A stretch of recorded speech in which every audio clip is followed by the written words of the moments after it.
ಕೊಡು.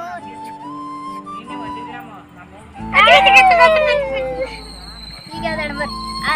ಪಂಚಂ ಪಗಡಂ ಅದು ನೀವು ಓದಬೇಕು. ನಾ ಅಂತೀನಿ ಬಿಡು.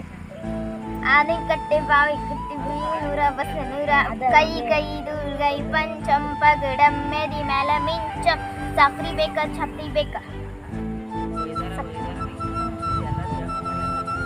ಆನಿ ಬಿನಿ ಬಿಸಿ ಕಲ್ಲ ಪಂಚಂ ಪಗಡಂ ಮೆದಿ ಮೇಲ ಮಿಂಚಂ ಆನಿ ಬೇಕ ಇದು ಸಕ್ರಿ ಬೇಕ ಛಪ್ರಿ ಬೇಕ ಛಪ್ರಿ ಹಿಂದಿಟ್ಕೋ. ಆನಿಕಲ್ಲ ಬಿನಿಕಲ್ಲ ಬಾವನೂರ ಬಸನೂರ ಕೈ ಕೈ ದುರ್ಗೈ ಪಂಚಂ ಪಗಡಂ ಮೆದಿ ಮೇಲ ಮಿಂಚಂ ಸಕ್ರಿ ಬೇಕಾ ಶುಂಠಿ ಬೇಕಾ ಶುಂಠಿ ಶುಂಠಿ. ಆನಿಕಟ್ಟೆ ಬಿನಿಕಟ್ಟ ಬಾವನೂರ ಬಸನೂರ ಕೈ